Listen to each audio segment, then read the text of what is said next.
법원이 한덕수 전 국무총리에 대해 징역 23년을 선고했습니다. 내란 혐의로 재판에 넘겨진 국무위원 중 첫 유죄 판단입니다. 법원에 나가 있는 취재기자 연결하겠습니다. 백유빈 기자.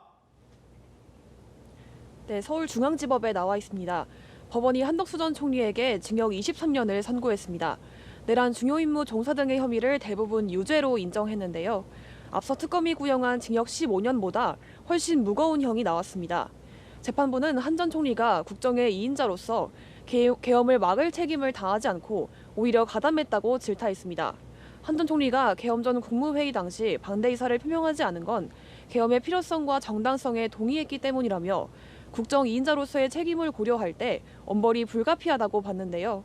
또 재판 과정에서도 허위 진술을 반복하는 등 진실을 은폐하고 책임을 피하고자 했다며 진지한 반성도 하지 않았다고 비판했습니다.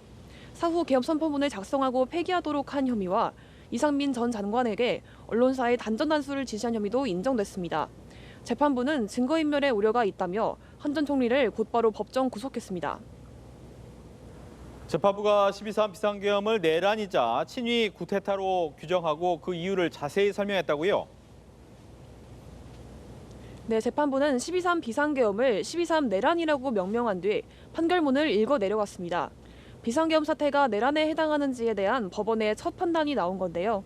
당시 포고령이 정당한 절차를 거치지 않았고 실질적인 목적이 의회주의 무력화와 언론자유 침해에 있었다며 국헌문란 목적과 폭동이 모두 인정된다고 봤습니다.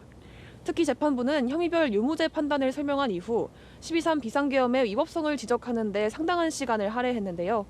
재판부는 12.3 내란은 국민이 선출한 권력자인 윤석열 전 대통령과 추종 세력에 의한 것으로 성격상 위로부터의 내란에 해당한다며 이런 형태의 내란을 이른바 친위 쿠데타라고 부른다고 짚었습니다.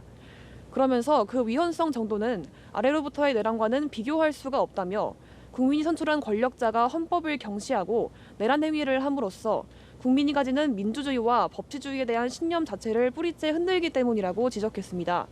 이 과정에서 사망자가 발생하지 않았고 몇 시간 만에 종료된 건 무장한 계엄군의 맨몸으로 맞서 국회를 지킨 국민들의 용기에 의한 것이라고 평가하기도 했습니다.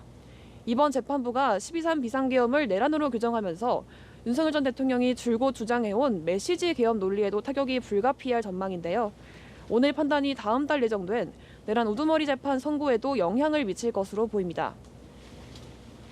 재판 과정에서 한 전 총리의 모습이 어땠는지도 궁금한데요. 재판장인 이진관 부장판사, 잠시 울컥하는 모습을 보이기도 했다고요? 네, 그렇습니다. 한덕수 전 총리는 재판 내내 굳은 표정이었습니다. 재판부가 혐의 대부분을 유죄로 판단하자 이따금씩 한숨을 내쉬거나 입술을 다시는 등 긴장한 모습을 보이기도 했는데요. 선고 이후 법정 구속에 대해 할 말이 있는지를 묻자 한 전 총리는 재판장의 결정에 겸허히 따르겠다고 짧게 말했습니다. 징역이 선고됐을 때도 묵묵한 표정이었지만 법정 구속이 확정되자 낮은 한숨을 내쉬기도 했습니다. 오늘 선고를 진행한 이진관 부장판사는 재판 내내 단호한 표정으로 한 전 총리를 꾸짖으며 질책했는데요. 앞서 12.3 내란을 극복한 국민들의 용기와 저항을 언급하는 과정에서 잠시 말을 멈추며 목이 맨 듯 울컥한 모습을 보이기도 했습니다. 지금까지 서울중앙지방법원에서 연합뉴스TV 백유빈입니다.